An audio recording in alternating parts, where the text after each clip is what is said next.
complètement formatée et habitée par cette hyperactivité et j'étais devenue un vrai zombie, hein, donc c'est la recherche d'épuisement, je pense. Je me demande encore aujourd'hui comment j'ai pu aller aussi loin, vraiment, comment moi j'ai pu aller aussi loin et comment le corps peut supporter autant.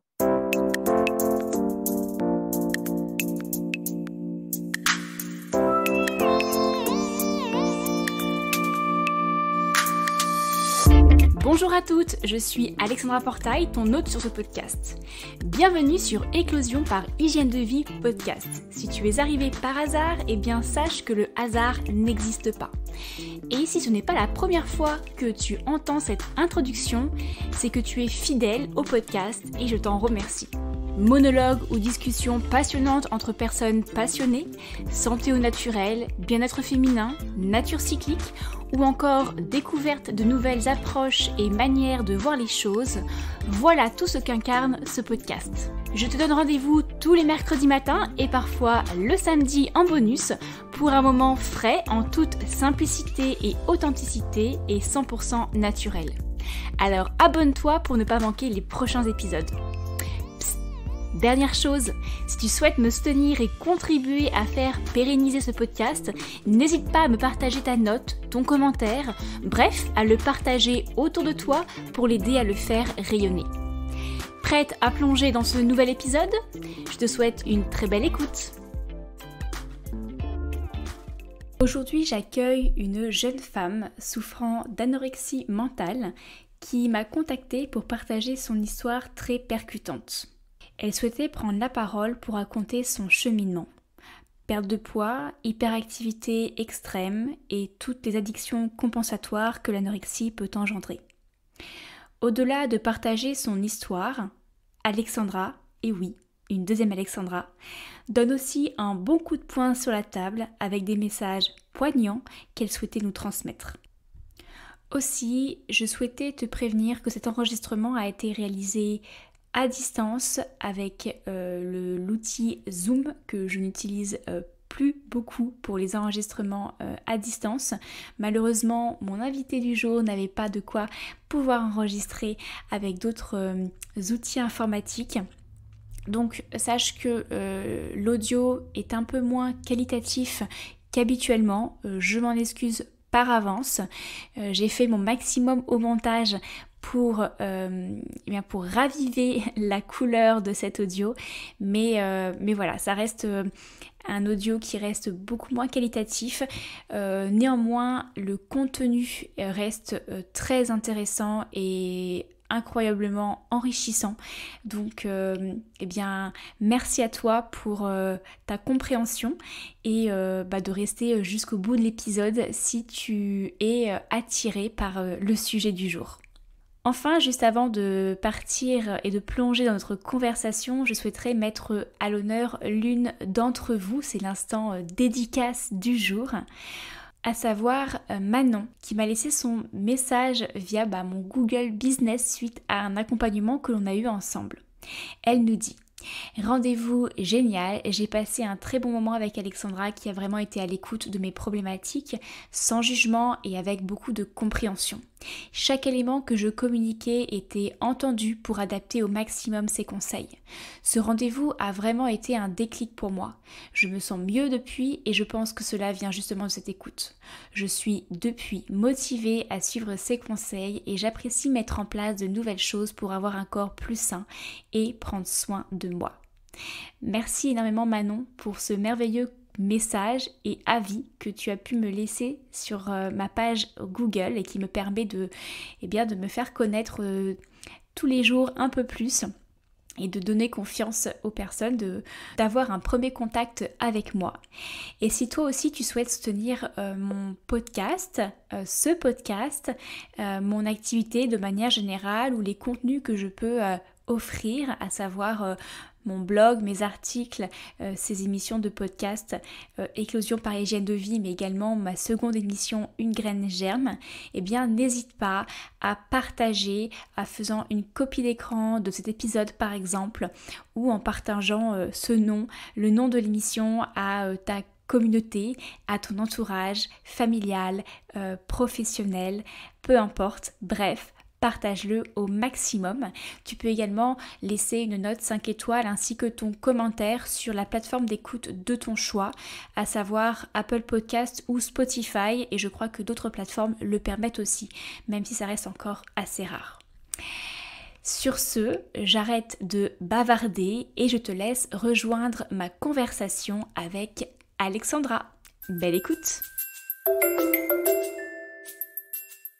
Bonjour Alexandra. Et écoute, c'est la première fois que je reçois une Alexandra. On va être d'autant plus forte sur cet épisode. Donc, nous avons effectivement deux Alexandra présentes aujourd'hui.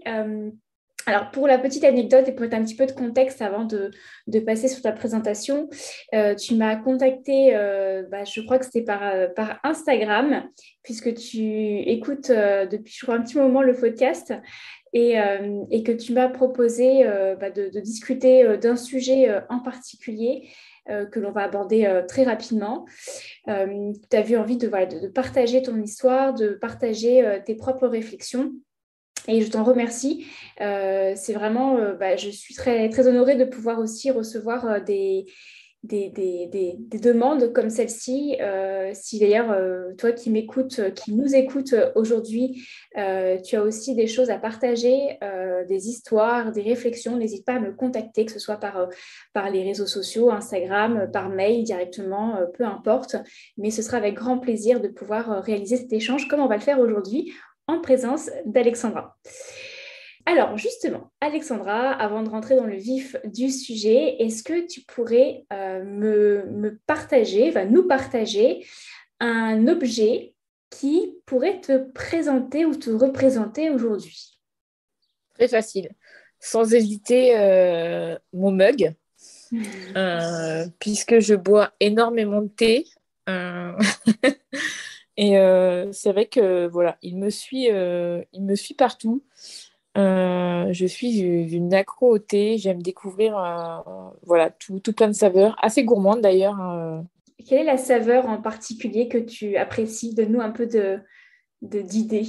Alors, j'ai un thé que j'apprécie particulièrement, que je commande depuis pas mal d'années, qui est au chocolat blanc et au nougat.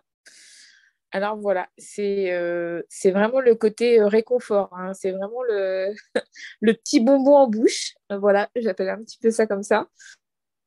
Voilà, et c'est vrai que je crois que ce qui est drôle, c'est que j'ai aimé, alors on va en parler après, mais je crois que lors de mes hospitalisations, j'aimais le matin avant le petit déjeuner, en déposer des petits sachets devant les portes de mes copines.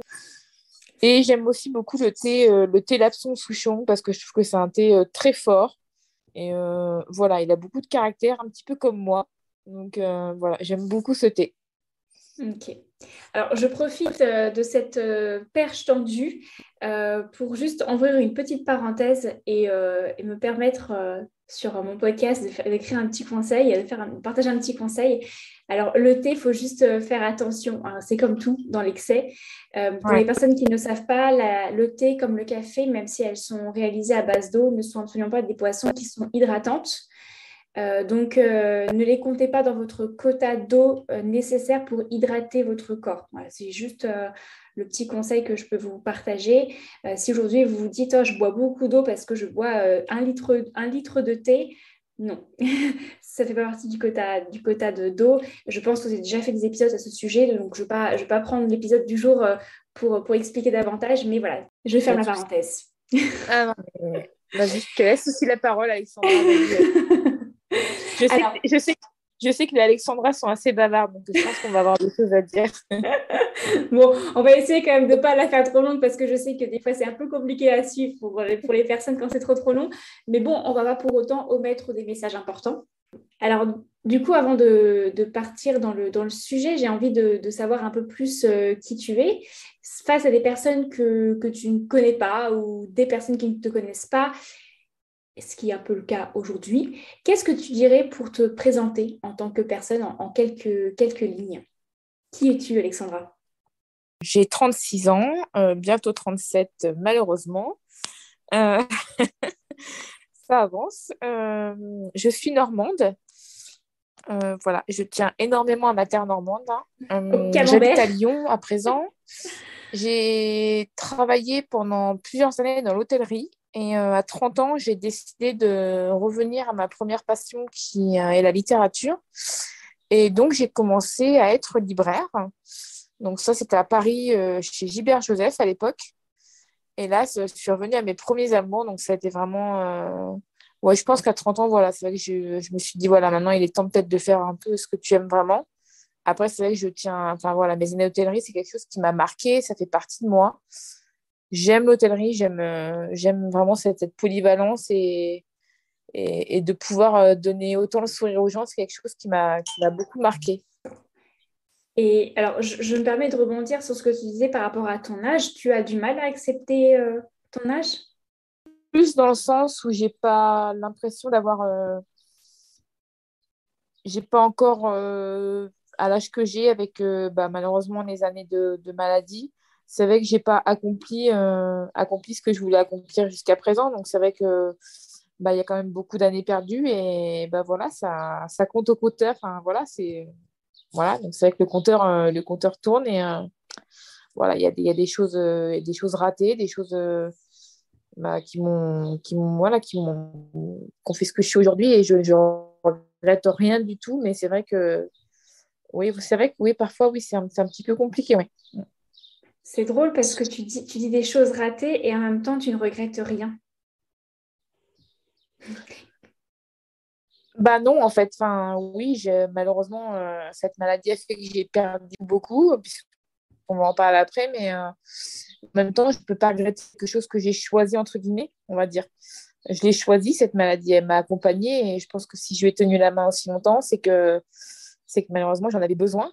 Donc, je peux pas regretter quelque chose qui a fait ce que je suis aujourd'hui, parce que si j'ai la force que j'ai aujourd'hui de me battre autant, je pense que c'est aussi parce que j'ai souffert de cette maladie. Donc, je peux pas regretter et j'ai pas envie parce qu'on n'est pas notre passé non plus. On est ce qu'on est aujourd'hui et ça, c'est quelque chose que je travaille beaucoup. On n'est pas notre passé, vraiment pas. Ça nous définit pas. Ça fait partie de notre histoire. Ça, oui, mais ça fait pas, c'est pas ce qu'on est. Alors, on va arrêter de faire du teasing. Rentrons dans le sujet du jour et ce pourquoi tu m'as aussi contacté. Quand tu parles de ma maladie, plutôt de la maladie, quelle est cette Ouais. maladie? Tin, tin, tin. Roulement de tambour. Et oui, voilà. Oui, j'ai souffert et je souffre, on va pas dire, faut pas être dans le déni. J'ai souffert d'anorexie mentale pendant 20 ans et d'hyperactivité extrême. Et je suis, on va dire, en rémission. Je ne vais pas dire que je suis guérie, ou alors on peut dire que je suis en demi-guérison, comme disent certains soignants. Mais voilà, voilà ce qui est pour ce ma maladie. Voilà, je suis anorexique mentale et hyperactive. Ouais, grosse hyperactivité. Ok. Alors justement, quand tu m'as contacté, et c'est ça qui va aussi faire un petit peu la différence avec les autres épisodes, notamment où j'ai pu mettre en avant, où j'ai pu rencontrer des personnes, des femmes atteintes d'anorexie mentale également. Toi, tu m'as dit, j'ai surtout envie de parler d'autre chose, puisque tu m'as dit, l'anorexie, c'est, je te cite, j'ouvre les guillemets, ce n'est pas que la perte de poids, c'est toutes les autres addictions et effets compensatoires autour tels que l'hyperactivité. Donc, le sujet que tu voulais surtout aborder, qui te semblait à ton sens inabordé, ou en tout cas pas assez mentionné dans le cadre de l'anorexie ou dans d'autres cadres de manière générale, c'est cette notion d'hyperactivité. Alors, avant que tu nous définisses avec tes propres mots ce qu'est l'hyperactivité, parce qu'avec tes propres mots et ton vécu surtout, je reprends juste quelques définitions que l'on retrouve assez simplement sur le monde du web. La première étant celle du Larousse. L'hyperactivité, c'est un état d'activité constante et d'instabilité de comportement, s'accompagnant de difficultés d'attention observées notamment en cas d'anxiété ou chez l'enfant. On parle beaucoup également d'hyperactivité, de syndrome d'hyperactivité chez l'enfant. Et donc, une autre définition issue du site Créa Pharma qui parle beaucoup d'hyperactivité justement chez l'enfant. Il faut savoir, et je cite encore une fois, il faut savoir que la moitié des enfants ayant souffert d'hyperactivité en souffriront encore à l'âge adulte, bien que les symptômes soient légèrement différents, moins d'hyperactivité physique, mais beaucoup plus d'émotions, de stress, d'anxiété, de mauvaise estime de soi, etc. Maintenant que le cadre est posé, est-ce que tu pourrais, toi, avec tes propres termes, tes propres mots et ton vécu, nous définir ce qu'est l'hyperactivité et ses conséquences sur la santé et surtout sur ta santé, sur ton histoire? Pour ma part, c'est vraiment une activité physique à outrance, répétitive, euh, avec ce besoin de calmer une agitation physique et intérieure. C'est vrai qu'il y a, comme tu l'as dit, tu l'as très très bien souligné, c'est vraiment derrière une grosse anxiété. C'est vraiment une soupape qui est là et on a besoin de calmer la cocotte minute. Et c'est vraiment, enfin, j'insiste sur ce mot très répétitif parce que j'ai longtemps dit que j'étais devenue un robot complètement formaté et habité par cette hyperactivité et j'étais devenue un vrai zombie, hein, donc c'est la recherche d'épuisement, je pense. Mm. Tu peux donner des exemples justement d'actions répétées qui t'ont amené à être un robot. Est-ce que ça veut dire que tu avais des routines, tu es peut-être encore une addict aux routines? En quoi ça consiste si on devait mieux comprendre ta situation, être dans ta peau? Même si c'est compliqué, hein, bien sûr, mais pour qu'on visualise un petit peu plus. À l'époque, là, on va rentrer sur un terrain qui va me piquer, bien sûr, parce que c'est vraiment des périodes qui ont été très, très dures. Et il y en a encore, hein, donc, et je sais qu'il y en aura encore, même si ça n'a plus rien à voir avec avant, mais avant, ça pouvait consister à prendre une journée très, très, allez, une journée lambda d'Alexandra l'hyperactive. C'était un départ à 7 heures du matin et voilà, commencer à regarder la montre et partir surtout à une heure très précise. Alors vraiment, c'est ça, c'est vraiment, il y a des rituels au niveau des horaires qui sont vraiment handicapantes parce que c'est à tout prix partir à cette heure-là et pas à cette heure-là. Et c'est marcher jusqu'au midi, s'arrêter pour manger ou peut-être pas, être capable de partir avec un sandwich dans la poche pour éviter d'avoir à rentrer à la maison et repartir marcher jusqu'à 18h, 19h. Et là, attention, enfin, on enlève la batterie, on enlève les Duracell et ça y est, on peut enfin se poser et on va enfin accepter et tolérer le repos et se dire qu'on l'a enfin mérité. C'est un peu le bagne en fait, hein. Je dirais que c'est un peu les travaux forcés, quoi. C'est quelque chose qu'on s'impose et faut pas croire qu'on comprend du plaisir. Alors oui, quand ça devient une balade, certes, mais quand c'est quelque chose pardon, qui vous isole, qui vous handicape, qui vous prend votre travail, vos amis, votre compagnon, qui vous rend dépressive, qui vous use physiquement, psychologiquement, parce que c'est épuisant. C'est épuisant de s'infliger une telle souffrance, hein. Moi, j'ai été dans des états, enfin, je vais peut-être en parler, mais c'est vrai que j'ai eu des moments très, très forts je me demande encore aujourd'hui comment j'ai pu aller aussi loin. Vraiment, comment moi j'ai pu aller aussi loin et comment le corps peut supporter autant. Donc, ton hyperactivité, si je comprends bien, se manifeste vraiment par de la pratique intensive et excessive d'activités sportives. Oui. Après, après c'est vrai que faut pas oublier, enfin, pas toutes les hyperactives, mais pour la plupart, on reste toutes des hyperactives mentales. Donc, il y a toujours ce besoin. Moi, c'est vrai que j'ai toujours été quelqu'un qui a besoin d'apprendre au quotidien. Il faut que j'apprenne, hein. Donc, je suis capable d'avoir des applications avec le mot du jour le matin pour regarder un mot que je vais pouvoir apprendre. Regarder les informations, regarder en même temps le 20 minutes, avoir un cahier à côté où je vais prendre des notes. Oui, l'hyperactivité mentale est très, très présente, hein. Il faut que il y a obligatoirement, enfin, c'est pas possible pour moi de juste d'être dans mon livre, quoi. C'est comme si c'était, on va dire, trop calme et que ça voudrait dire que ça me ressemble pas. C'était pas moi. C'est une sorte un peu de boulimie physique, sportive et informationnelle également.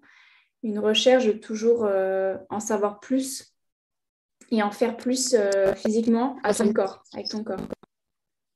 Elle est jolie, cette métaphore, parce que bien sûr que ça vient, c'est dévorer, c'est avaler les kilomètres, c'est dévorer les informations, ça vient combler des manques, hein, donc bien sûr qu'il y a une boulimie derrière. Mhm. Ça me fait penser en fait à un concept que l'on entend très souvent en faveur de la productivité, c'est ce fameux multitâche, savoir faire plein de choses en même temps pour être plus productif, pour gagner du temps, alors qu'on ne gagne pas du temps, hein. On en profite ou on n'en profite pas. Mais le temps, on peut pas le faire pause dessus. Donc, c'est un peu du multitâche excessif, encore poussé un peu plus à l'extrême. Je pense que là-dedans, c'est la peur de l'instant présent, hein. C'est toujours fuir quelque chose. Bien sûr que cette multiplicité, elle est là. Enfin, il y a la peur de ce qui va se passer derrière, il y a la peur de ce qui s'est passé avant, et c'est toujours cette panique qui est là, et il faut en faire encore plus, encore plus, encore plus. Mais alors bien sûr qu'il y a cette idée de perfectionnisme aussi, hein. On est perfectionniste, mais oui, j'insiste, ouais, je pense que le côté, la peur de l'instant présent, c'est ça, c'est se noyer dans les activités pour s'oublier, hein. C'est facile, hein. Est-ce qu'il y aurait aussi une peur de rater quelque chose, de passer à côté de quelque chose parce que la vie passe trop vite, le temps passe trop vite? Est-ce qu'il y a quelque chose comme ça aussi derrière qui se cache, tu penses? Ou alors de rattraper le temps perdu, Mm. plutôt. Mm. Ouais, moi je dirais plutôt ça, mais je pense que ça dépend des personnes, hein, ça dépend de... Ouais. Je dis ça parce que je trouve que derrière la notion de temps, elle est extrêmement importante et il y a beaucoup de peurs qui se cachent derrière. Notamment, il y a deux choses que la notion de temps véhicule. On dit souvent que le temps passe vite, donc il ne faut pas gâcher son temps. Il faut en profiter un maximum parce que voilà, ça passe et c'est une denrée qu'on ne pourra jamais rattraper. Et ça, en fait, je pense que d'avoir conscience de ça, c'est important. Ça permet de faire des choix dans sa vie aussi qui sont peut-être plus alignés, plus en cohérence parce qu'on se dit qu'on n'a pas de temps à perdre à faire des choses qui ne nous ressemblent pas, qui ne sont pas sur lesquelles on n'est pas d'accord, etc. Mais derrière, je trouve que pousser aussi à l'extrême, cette notion de temps qui passe vite peut être dangereuse parce qu'elle peut amener à nous donner l'envie, nous imposer même de faire plein de choses parce que le temps passe vite. Donc, il faut absolument faire plein de choses, tu vois. Et donc, ça amène Oui, un peu cette boulimie de choses à faire et derrière, cette charge mentale qui est juste extrêmement importante elle nous dévore en fait. Donc la notion de temps, je trouve faut bien équilibrer. Et je la retrouve dans ce que tu dis.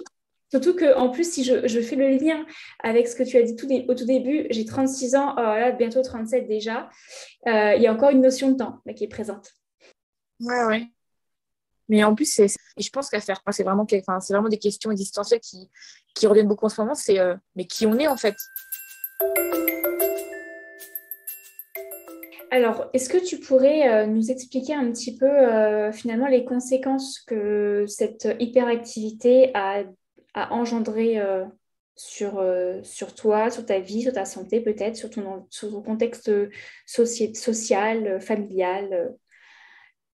Oui, c'est vrai que voilà, si on doit parler de ce que ça a comme conséquence, c'est vrai que voilà, tu m'as posé cette question quand on s'est appelé avant l'enregistrement de ce podcast, qui était comment l'hyperactivité est rentrée dans ma vie. Et c'est vrai que je suis restée un peu bête parce que je me dis, mais mince, ça fait tellement longtemps. Je me dis, mais En fait, mais ouais, mais comment? Enfin, ça fait tellement partie de moi. Quand on commence à rentrer énormément dans l'anorexie, il y a tellement ce besoin de se liquéfier, de perdre encore et encore et encore, que tous les moyens sont bons. Et je pense que c'est là que le sport a commencé à rentrer dans ma vie. Et ouais, c'est là que j'étais déjà très anxieuse, hein, puisque moi, j'ai toujours été très anxieuse depuis toute petite. Et voilà, c'est vrai que j'ai commencé à faire du sport et voilà, j'ai commencé à courir, j'ai commencé à aller à la piscine. Et c'était pas encore assez. Et c'est vrai que je crois que je me suis blessée plusieurs fois, je crois. Je suis certaine d'ailleurs. Je me suis blessée. Donc, c'est vrai que quand on parle de conséquences, c'est vrai que voilà, je pense que j'ai eu énormément de blessures, que ce soit des fractures de fatigue à répétition, des tendinites, pubalgie, fractures de fatigue du bassin, du sacrum, des adducteurs. J'ai 36 ans, j'ai de l'arthrose à la cheville. Donc les conséquences, elles sont multiples. Et c'est vrai que oui, je crois qu'il y a une bonne dizaine d'années, la marche est rentrée dans ma vie. Alors là, ça a été, ça m'a torpillée, hein. Je pense que ça a tout entraîné sur mon passage, hein. C'était vraiment, c'était partie intégrante de mes journées, hein. Donc c'était que ça. Parce que déjà, il y a les conséquences personnelles, alors qui sont que l'entourage est complètement peut pas comprendre, hein. Enfin, déjà, l'anorexie est compliquée. Enfin, c'est difficile de la faire entendre, déjà, on va dire. Surtout que chez moi, ça a toujours été assez compliqué. C'est vrai que pour ma maman, c'était. Je pense qu'au début, je vais pas dire qu'elle a vu cette maladie comme du cinéma, mais elle comprenait pas, quoi. Vraiment, elle était démunie. Et alors là, quand je lui parlais de la petite voix, alors là, je la perdais complètement. Et d'ailleurs, j'ai beaucoup écrit là-dessus. Et c'est vrai que j'ai toujours appelé mon crabe. Et donc voilà, quand je lui parlais de la petite voix, mais alors là, elle me dit, mais de quoi tu me parles? Enfin, et je la revois encore, mais complètement abattue, abattue et en colère, en fait, hein, parce qu'elle elle reconnaissait pas sa fille. Et ça, aujourd'hui, je le comprends. Enfin, je le comprends que maintenant. Et alors, quand elle me voyait partir marcher, je marchais sous des pluies, voilà, je marchais sous la pluie, je marchais sous un soleil de plomb. Donc, c'est dur, hein, c'est dur parce qu'on s'en veut, en fait. On s'en veut de les voir comme ça. On s'en veut parce qu'on les prive aussi de temps qu'on peut passer avec eux. Et il y a ces conséquences-là, il y a les conséquences aussi professionnelles. À un moment donné, l'hyperactivité, elle est tellement présente qu'on est tellement agité. Moi, au travail, j'ai vu démissionner un travail parce que je tenais plus en place, parce que j'avais qu'une envie, c'était d'aller marcher, alors que j'étais déjà partie de 5 heures du matin. Enfin, j'étais partie de chez moi à 5 heures du matin, mais à midi, 13 heures, ça y est, la cocotte minute a commencé à se ragiter de nouveau parce que je tenais plus en place, hein. Donc, il y a le travail, et puis, bien sûr, moi, j'ai perdu mon père qui est parti, je suis restée 12 ans. Il est parti, hein, parce qu'une vie à trois, on va dire, entre guillemets, c'est pas possible, hein, il vivait avec un fantôme, je pense que s'il écoutera un jour ce podcast, je le remercie parce que j'ai eu la chance grâce à lui, il m'a appris ce que c'est que le mot amour, et je pense que j'avais pas découvert ce mot auparavant. Et il a pas pu supporter. Et à la fin, il le disait, il vivait avec un monstre, hein. Il pouvait plus me toucher, et, je comprends. Et en fait, c'est très dur parce qu'on est on se sent coupable de pas perdre encore plus de poids qu'on voudrait. Et à cause de ça, à un moment donné, quand il y a la raison qui revient, il y a cette culpabilité de faire souffrir autant les siens, en fait. C'est très, très dur. Ouais, donc, comment, derrière, voilà, le résultat, il est qu'on va se punir encore plus. Et du coup, moi, l'hyperactivité prenait encore plus de place. Parce qu'il fallait que je me punisse encore plus, que je me détruise encore plus. Et si j'avais eu la chance de pouvoir me cracher dessus, je l'aurais fait. Mais c'est un vrai cercle vicieux qui se met en place. Même si je ne l'ai pas vécu, je pense à ce stade-là, tes mots me parlent beaucoup, en tout cas.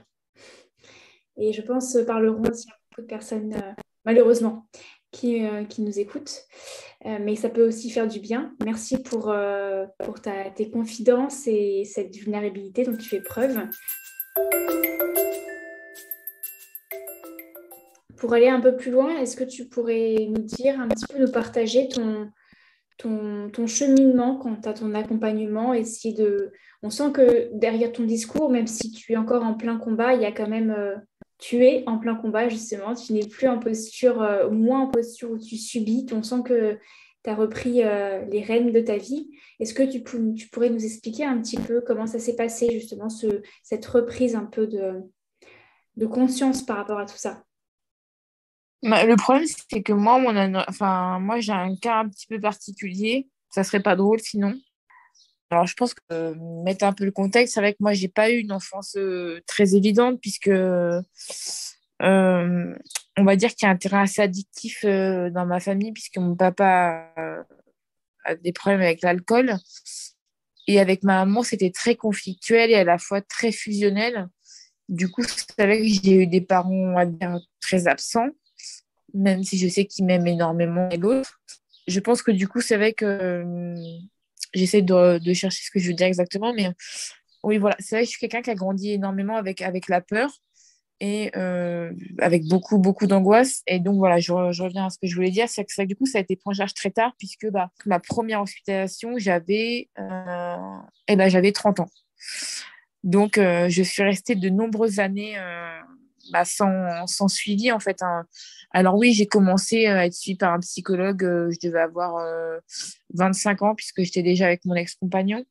Mais c'était un suivi ambulatoire, donc psychologue, diététicienne, mais jamais d'hospitalisation, puisqu'en fait, je pense que j'ai toujours slalomé, alors comme beaucoup d'anorexie, parce que je pense que là, il y en a beaucoup qui vont se reconnaître. Je crois que même à 30 kilos, j'avais une prise de sang qui était en béton. Donc malheureusement, on slalom, hein, et on n'est pas reconnu comme malade, ou alors pas assez malade, ou pas assez maigre, ou je crois que j'ai tout entendu. Et donc, en fait, c'est ça qui est très trompé parce qu'on a une force qui est juste incroyable, un mental qui est capable de nous emmener très, très loin.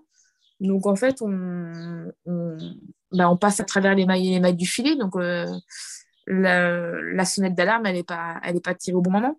Donc, c'est quand vraiment on est au bout du bout que là, les médecins commencent à se dire, ah, mais mince, en fait, elle va pas bien. Mais oui, mais ça fait déjà combien d'années que je suis dans ce gouffre et combien d'années que je suis dans cet enfer qui me prend tout.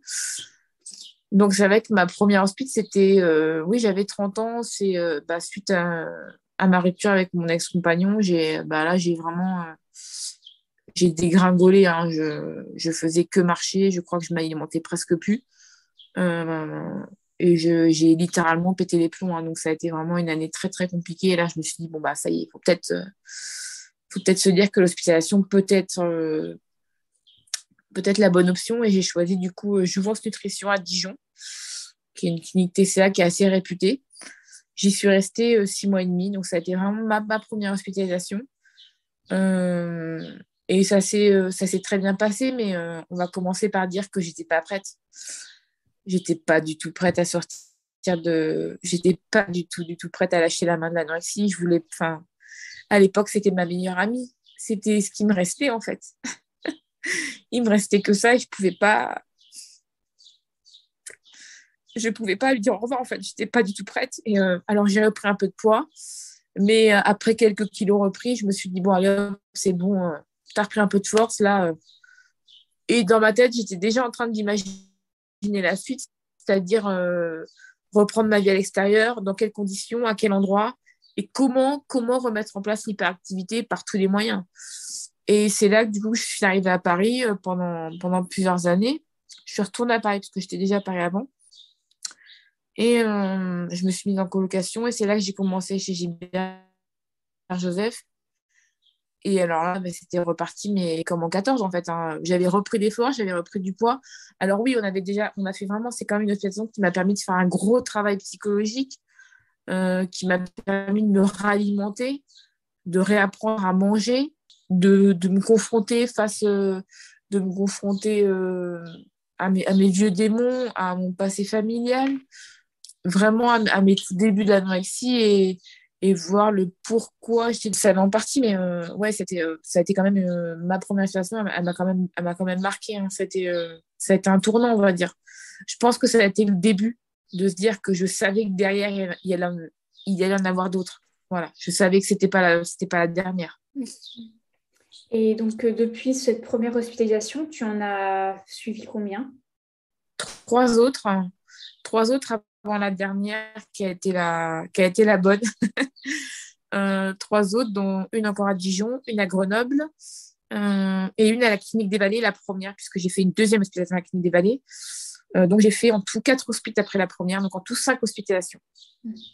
Alors, pour les personnes qui nous écoutent et qui seraient intéressées par connaître les centres que tu as fréquentés, tu pourras me les donner, comme ça je mettrai les liens en description de Bien sûr. l'épisode. Voilà. Non, c'est vrai que, enfin, à chaque fois, j'ai choisi des cliniques spécialisées parce que je voulais des endroits où la méthode allait être pluridisciplinaire parce qu'on sait très bien que l'anorexie, c'est pas simplement la prise de poids. Donc, voilà, je voulais avoir vraiment cet accompagnement avec des activités autour, avec beaucoup de cadres parce que c'est vrai que quand on est dans cette maladie, on sait que c'est vicieux, on sait que c'est sournois. Et quand on commence à prendre le dessus, et quand on commence à se dire que ça y est, on l'a en face de soi et qu'on a envie de lui mettre un bon coup de poing dans la tronche, excusez-moi pour ceux qui vont m'entendre, et ben, on se dit qu'il nous faut des armes, il nous faut beaucoup d'armes pour pouvoir l'atteindre. Tu m'as dit également, quand l'on s'est rencontrés la première fois, tu m'as dit, je te cite, l'importance de trouver la cause et de ne pas s'arrêter aux symptômes en appliquant un pansement. Donc, si on prend le cas de cette maladie, à savoir l'anorexie mentale, effectivement, la perte de poids, tout comme d'ailleurs l'hyperactivité, sont plutôt des symptômes. Et donc, c'est généralement, on dit, ah bah, je reprends du poids, donc je suis guérie. Mais généralement également, finalement, l'anorexie n'est pas forcément complètement guérie.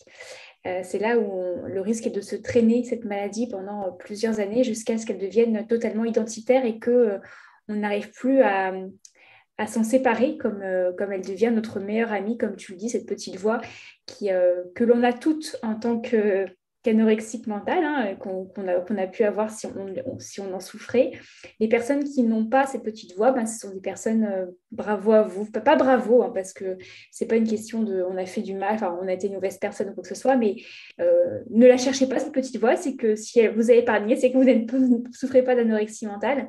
Mais c'est vrai que comme tu le disais, ces personnes qui souffrent d'anorexie mentale, tout comme toi, tout comme je l'ai été également, on a cette force du mental, comme tu l'as dit, qui est assez incroyable et qui nous permet en fait de surpasser des contraintes physiques jusqu'à arriver à des moments de rupture et jusqu'à des fois déjouer la science, à savoir avoir des bilans sanguins plutôt pas mal, compte tenu de la situation en tout cas. Donc c'est d'autant plus compliqué effectivement de mettre le haut là, enfin là haut là et de passer à l'action.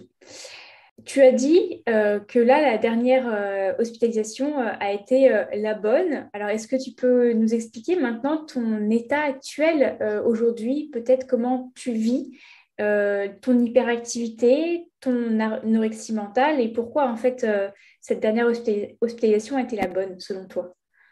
Alors, c'était en août 2020. Il faisait, je crois, 37-38 degrés. Puisque oui, je marchais sans chapeau, sans eau. Et je me rappelle cette journée, j'étais en train de marcher sur le canal et à un moment donné, je sais pas comment c'est possible, mais je me suis arrêtée, quoi, tout net. J'ai pris mon téléphone, j'ai appelé la clinique des Vallées, qui est à Annemasse, en Haute-Savoie. Et j'ai dit, voilà, est-ce que je peux parler au docteur Fils-Noël, qui est le psychiatre qui m'a suivi, que je connaissais puisque j'étais déjà allée à la clinique des Vallées, donc 2 ans auparavant. J'ai dit, voilà, faut absolument que je rentre. J'ai expliqué mon état. J'étais à cette époque arrivée à 28 kilos. Et oui, j'ai demandé à pouvoir rentrer. Je l'ai eu au téléphone et je crois que une semaine après, 2, 3 jours après mon anniversaire, je suis rentrée à la clinique des Vallées. Et pour la petite histoire, histoire de se rendre compte à quel point ça peut aller très très loin, je crois que la veille de ma rentrée à la clinique, je me suis dit, bah alors là, il faut que tu donnes le tout pour le tout, hein. Là, c'est attention, après, tu vas plus pouvoir marcher. On va te couper les villes. J'avais fait 76 kilomètres la veille. Je m'étais dit, allez, alors là, faut que tu donnes tout, hein. mange, vas-y, parce que là, après, tu vas plus avoir le droit. Et avec le recul, là, j'ai la voix qui tremble parce que je me dis, mais Alexandra, mais t'es complètement cinglée, quoi. Et enfin, c'est dingue. Bah, vraiment, c'est dingue. Je me dis à la fois, j'avais hâte et à la fois, je voulais tellement baisser les armes, me dire, mais ça y est, c'est bon. Et alors là, ça vaut tout l'or du monde. Et je suis arrivée début août. Et alors, c'est vrai que je vais en parler très rapidement. Je vais essayer d'être bref pour pas ennuyer ceux qui vont nous écouter. Mais malheureusement, il y a quelques années, j'ai été victime d'un faux diagnostic, puisqu'on m'a diagnostiqué d'un TDAH, qui est un trouble de l'hyperactivité et de l'attention. Mais je ne souffrais pas d'un TDAH, je souffrais simplement d'hyperactivité compensatoire. Et donc, on m'a prescrit de la Ritaline. Pour ceux qui ne savent pas, c'est un psychostimulant. Et donc, cette amphétamine, je l'ai eu pendant 2 ans. Les neurones battent plafond comme moi, puisque quand on est à 30 kilos, je peux vous dire que le cerveau, il est pas très irrigué. Donc, c'est vrai que je pense qu'au début, la Ritaline m'a fait du bien. Mais au final, la Ritaline, ce que beaucoup de gens ne savent pas, c'est que moi, elle m'a... Alors, j'ai trompé mon monde, hein, puisque la Ritaline m'a complètement surexcitée. Elle me donnait un coup de fouet incroyable. J'étais accro, j'étais en surdosage, j'avais des ordonnances multiples que je me faisais faire à droite, à gauche. Alors là, j'ai vraiment la gorge un peu serrée parce que c'est vrai que je voudrais quand même alerter pas mal sur ce... Vous voyez, sur ces termes un peu qu'on balance comme ça à droite, à gauche. Bah, tu as un TDAH, t'es HPI, parce que ça aussi, on m'a dit. Et je trouve que c'est... Alors oui, je suis hypersensible. C'est drôle parce qu'on vous met toutes les casquettes, hein. D'abord, je crois que j'en ai vu passer je ne sais pas combien. Et ce TDAH, je me suis dit, mais peut-être qu'il a raison, en fait. Peut-être que j'ai un TDAH et que c'est ça le problème. Et j'y ai cru, j'ai avalé ses paroles. Je me suis dit, mais ça y est, ça va être mon Dalai Lama. Vraiment, faites attention parce que c'est dangereux. Vraiment attention. Donc voilà, c'est quand je suis arrivée à la clinique, la première demande de ce psychiatre qui est le docteur Jean-Jacques Fils-Noël. Si vous avez la chance de tomber sur lui un jour, ça veut dire que c'est bon, vous allez pouvoir voir la lumière au bout du tunnel. C'est moi qui vous le dis. Ça faisait 2 ans que j'en prenais, ça faisait 2 ans que j'étais complètement accro, comme accro au laxatif, comme accro à l'addiction, parce que je l'ai dit, je te l'ai dit, pour moi l'anorexie c'est un tourbillon d'addiction, clairement. Donc il m'a arrêté la Ritaline du jour au lendemain. Ça a été la première marche que j'ai gravie en arrivant à la clinique des Vallées, une des toutes premières. Après, il m'a prescrit des compléments alimentaires en quantité, on va dire. J'avais les 3 repas par jour, les 3 collations par jour. J'avais un contrat de poids, sinon c'était la sonde. Et alors, va savoir pourquoi. Et bah voilà, je me suis dit, bah écoute, allez, stop, hein, arrête. Et puis bah mange. Et le premier jour où je suis arrivée, je me suis mise à manger tous mes plateaux, toutes mes collations, tous mes compléments alimentaires. Et j'ai eu l'impression d'avoir une cible en face de moi avec des fléchettes. Et là, mais vraiment, pour moi, c'est le combat, il a commencé, quoi. Je suis montée sur le ring et je crois qu'au début, je prenais 1,5 kg par semaine. Donc, c'est vrai que je suis... Alors, j'ai eu de la chance, j'ai pas eu le syndrome de renutrition. J'ai pas... C'est vrai que j'ai échappé parce que c'est vrai que c'était... Je pense qu'il a pris un risque, il faut le dire, parce que passer de 500-600 calories par jour à 3 500-4 000, c'est pas rien. Je ne le cache pas parce que j'ai pas honte, parce que je le remercie. J'ai été énormément sédatée. J'avais beaucoup d'anxiolytiques. Je pense que les premiers jours où je suis arrivée, je rasais les murs tellement j'ai du mal à marcher. Donc, à part manger, manger et manger, et dormir, dormir et dormir. Voilà les principales activités du début. Donc, mais je le remercie vraiment. Je crois que il fallait quelqu'un qui me rentre dedans. Il fallait quelqu'un qui me cadre. Il fallait quelqu'un qui me tienne la main, mais qui me dise maintenant, t'arrêtes tes conneries, quoi. Stop. Et pour moi, il a ouvert les portes, en fait. Il m'a dit, bah, maintenant, tu peux y aller, quoi.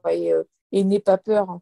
Et petit à petit, voilà, il a démêlé mes croyances. Il a déconstruit tous ces schémas de pensée qu'il y avait en moi, tous ces mécanismes que j'avais construits. C'était vraiment, c'était vraiment cette forteresse, en fait. Hein. C'était mon monde, mon univers, ma bulle. Et lui, il est venu mettre un petit coup de main là-dedans. Et je me rappelle de cette phrase que je lui ai posée. Je lui ai dit, mais docteur, pourquoi vous m'avez autant aidé? Pourquoi vous avez été autant derrière moi? Et je me rappelle de cette phrase qu'il m'a dit le jour où j'ai quitté la clinique. Quand je joue, j'y vais pas pour perdre. Je vais toujours pour gagner. Et j'ai jamais vu un médecin aussi impliqué à vouloir sauver une cause. Et, et j'ai jamais vu quelqu'un qui a autant entendu cette maladie comme. J'avais l'impression qu'il buvait mes paroles, mais j'ai jamais vu quelqu'un qui m'a. Je crois il me comprenait tellement. Du coup, ça devenait limpide de se confier à lui. Et j'avais pas peur de me livrer. Et je savais très bien que j'allais pas être jugée. Et je pense que c'est ça qui m'a permis d'avancer, en fait. Et ça a été très, très long. Moi, je suis restée 9 mois et demi. Et je suis arrivée donc à 28 kilos et je suis ressortie à 58 kilos. J'ai pris 30 kilos. Waouh. Ce médecin a fait preuve en fait de plus de force et de poigne que cette petite voix dans la tête. Il a été tenace, plus tenace que moi et ça, faut le faire. Donc, ouais, c'est ça, ouais, c'est exactement les mots. Ouais. Et il était très percutant en fait. En fait, c'est vrai qu'on est des dictionnaires, hein, les anorexiques. On se dit qu'on connaît tout de tout, hein, que d'abord, on peut avoir n'importe qui en face, on va pas se laisser abattre. Hein, c'est bon. Mais là, lui, il a été plus fort. Ouais. Au-delà de la prise de poids qui est assez incroyable, en termes de justement d'hyperactivité, est-ce qu'il y a un avant et un après? Mais oui, quand même, parce qu'il n'y a pas que du négatif. Hein, il y a aussi un gros message d'espoir, puisque vous savez que avant ma sortie, je marchais, je pense, entre 50 et 65 km par jour. Au fil des semaines, on a réussi, oui, enfin, je crois qu'on a réussi à me faire descendre à 10-15 km par jour. Ça, c'est parce qu'on a mis en place des ateliers. Donc, c'est vrai que je faisais du théâtre, je faisais du qigong, je faisais du yoga. Donc, en fait, il m'a réappris à fonctionner différemment et à me montrer avant tout que je pouvais être moi sans forcément marcher à gogo et en acceptant de me reposer et de me dire que ça allait. C'était vraiment, je me suis confrontée à cette peur de ne pas y aller. Voilà, c'est ça. Si tu ne vas pas marcher, qu'est-ce qui se passe? Mais en fait, il ne se passe rien. Il se passe juste que enfin, pour la première fois de ma vie à 36 ans, mon corps m'a juste dit merci. Tu m'as enfin foutu la paix. Et je me suis mise à faire des siestes et je me suis mise à jouer aux cartes et je me suis mise à lire pendant des heures et je me suis mise à rester assise sur mon lit, à juste regarder autour de moi, à me balader un quart d'heure et à me dire mais en fait, mais qu'est-ce que tu fais là? Mais rentre dans ta chambre, enfin, arrête de marcher. Et ce jour-là, mais c'était tellement beau, enfin, je crois que je criais haut et fort autour de moi. J'étais là à dire, mais ça y est, j'ai plus envie de marcher, j'ai plus envie de marcher. C'était génial, en fait. Enfin, j'avais vraiment l'impression d'être un petit bébé qui apprenait enfin à marcher. Voilà, c'était vraiment le paradoxe, hein, mais j'ai enfin appris à marcher. Ouais, ouais. J'ai fait du vélo sans les roues. Aujourd'hui, du coup, maintenant que tu es sortie de cette clinique et de ce centre, tu marches encore tous les jours? À quoi ressemble une journée? Alors, à la fin du mois, ça fera 1 an que je suis sortie. Alors, le point le plus positif, c'est que je n'ai pas perdu un seul gramme. Super. Alors, pour moi, c'est la plus belle des victoires. Hein. Pour moi, c'est la plus belle des claques que je peux lui mettre, c'est de lui dire, mais maintenant, mais. Et je sais, et je suis persuadée, et ça, je le ressens au plus profond de moi, et je sais qu'on est. Mais je sais que j'irai au bout. Je sais très bien que je sais que je guérirai. Je ne sais pas pourquoi, mais je ne veux pas rester en demi-guérison. Je ne fais pas partie de ces anorexiques qui se disent, je vais vivre avec, et c'est comme ça. Je vais vivre mieux avec. Je me dis, moi, je veux vivre sans. Je veux être libre, être en paix Et ça, pour ça, c'est me débarrasser totalement d'elle. Alors aujourd'hui, mes journées, malheureusement, oui, l'hyperactivité est encore présente, puisque je pense que je suis depuis plusieurs mois avec mes soignants, puisque aujourd'hui, je suis suivie par un psychologue, psychiatre, une infirmière spécialisée dans l'alimentation intuitive, vous pouvez retrouver sur Instagram si vous voulez, puisque j'ai choisi un petit peu de suivre le chemin de l'alimentation intuitive. Euh, et avec mes soignants, c'est fait que le plus gros travail qu'on fait, c'est Alexandra aujourd'hui, qui elle a envie d'être.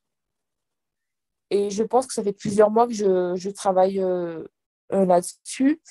Et c'est vrai que du coup, mes journées sont plus les mêmes. Alors oui, je marche encore le matin avant d'aller au travail, puisque ça va faire 5 mois que je retravaille de nouveau. Avant, je ne pouvais pas travailler, hein. C'était inimaginable.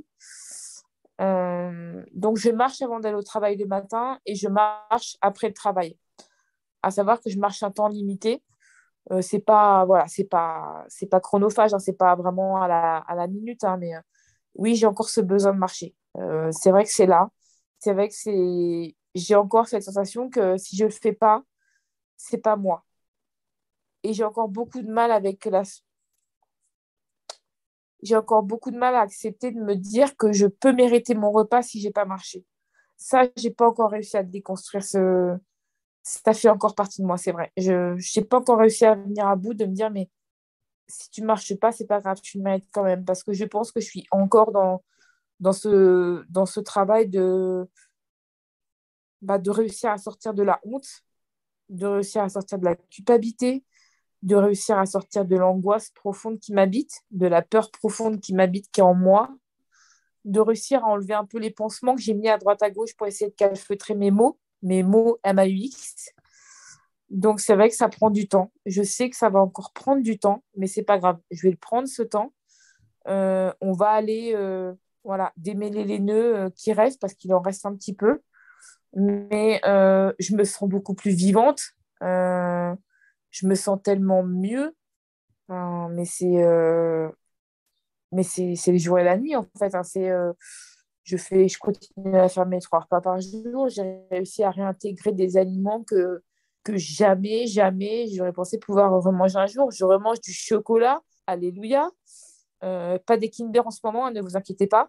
Euh, mais enfin, ça, c'est des victoires, mais c'est des petits pas, en fait. Mais c'est des petites choses qui font que la vie, elle est belle, en fait. Et je crois que c'est cette... Alors là, tu vois, je suis en train de te parler et je crois que j'ai des frissons tout le long du corps parce que c'est vraiment ça, en fait. C'est cette envie de vivre, mais qui est tellement plus forte que les 3 quarts des humains présents sur Terre, en fait.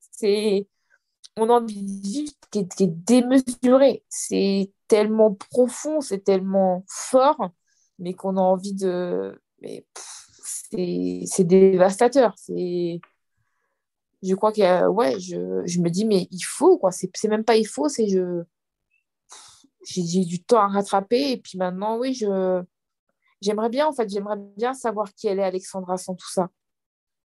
J'aimerais bien réussir à enlever le masque et avoir son vrai visage, en fait.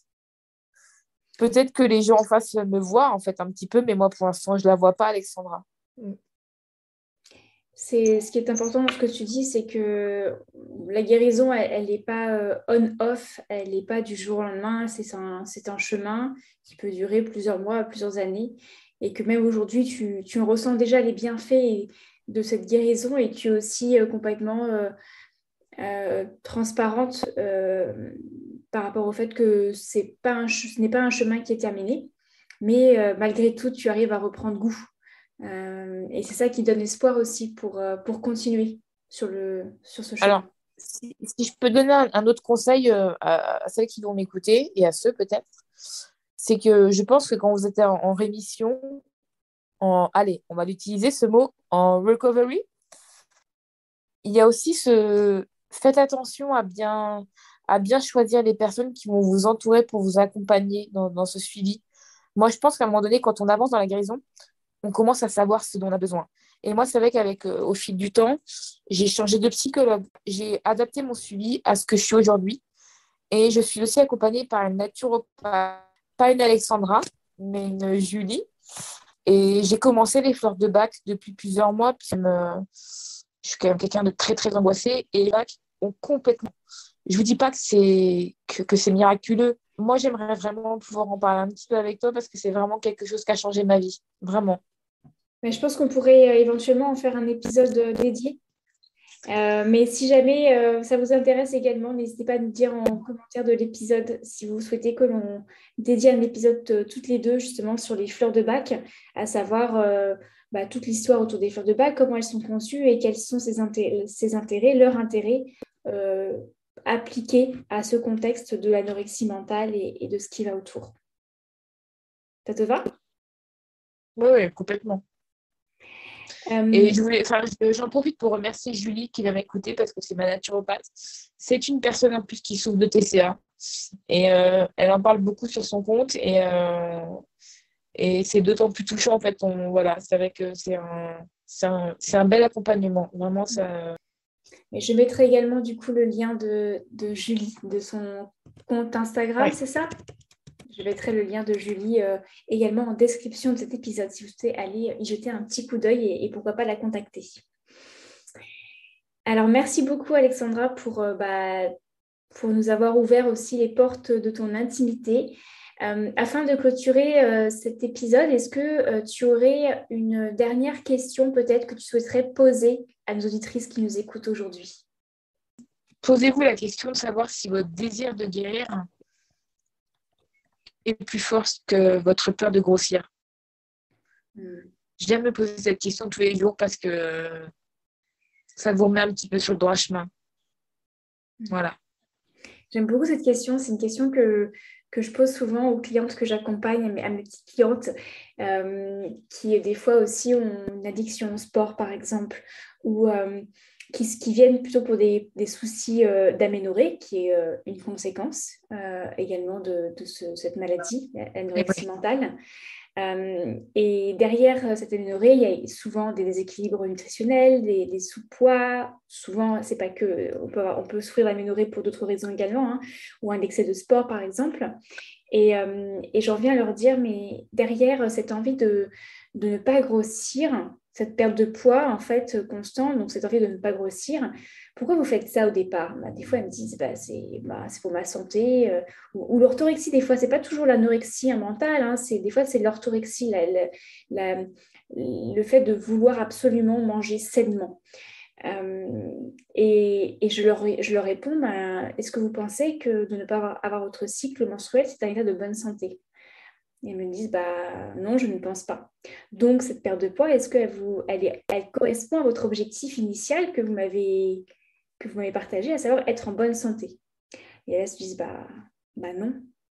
Et donc là, en fait, elles prennent conscience que l'objectif initial qui était peut-être perdre du poids ou faire du sport pour être en bonne santé est complètement, où elles sont arrivées à un point où ça devient antagoniste à être en bonne santé, puisque la perte d'un cycle n'est absolument pas le reflet d'une bonne santé. Donc, j'aime beaucoup ta question qui fait écho. Oui, c'est vrai parce que je pense que du coup, on en vient à se dire que, moi, la réponse que je donne à cette question, c'est en fait aujourd'hui, c'est ma santé mentale en fait qui est prioritaire. C'est pas le poids que je fais, mais c'est ma santé mentale. Et elle vaut de l'or. Hein, donc, ouais, c'est ça la réponse que moi je donne en tout cas. Alors, merci beaucoup Alexandra de m'avoir contactée. D'avoir pris ce temps également pour nous expliquer tout ton parcours et de nous avoir aussi partagé tes mises en garde qui sont très percutantes. Je mettrai également, si tu le souhaites et si tu es d'accord, le lien de ton Instagram qui est Purple Alex Lifestyle sur Instagram, sur lequel tu partages pas mal de choses aussi sur ton histoire, sur tes prises de conscience. Donc, si vous voulez suivre Alexandra sur ses réseaux sociaux, n'hésitez pas. Je sais que tu apprécies beaucoup échanger et apporter du soutien également par le partage d'histoires et d'expériences. Oui, c'est vrai que je pense que je suis assez militante en fait. Je pense que j'ai un côté un peu... ouais, je suis un peu... ce côté un peu guerrière, là, on y va. Donc, je me dis no pain, no gain, comme on dit. Donc, on y va, on lâche rien. Sur ces belles paroles, Alexandra, je te souhaite une très belle soirée, puisque nous enregistrons en ce moment, c'est le soir. Je te dis à bientôt, peut-être pour un prochain épisode dédié aux fleurs de bac. Merci à toi, Alexandra. Vraiment, merci pour ta gentillesse, ton écoute et ton partage, puisque voilà, je sais que tu as vécu ce trouble. Donc, vraiment, merci en tout cas de m'avoir accueilli sur ton podcast. Et vraiment, merci beaucoup. Je pense que pour moi, c'est aussi, tu m'as donné la chance de pouvoir tourner une page de plus. Donc, merci à toi, vraiment. Je t'en prie, avec grand plaisir. À bientôt, Alexandra. Au revoir. Si tu entends ces quelques mots, c'est que tu es resté jusqu'au bout de cet épisode. Et pour ça, je t'en remercie. Retrouve tous les éléments mentionnés dans son article disponible sur mon site internet hygiènedevie.fr avec le chiffre 2 dans la section blog et podcast.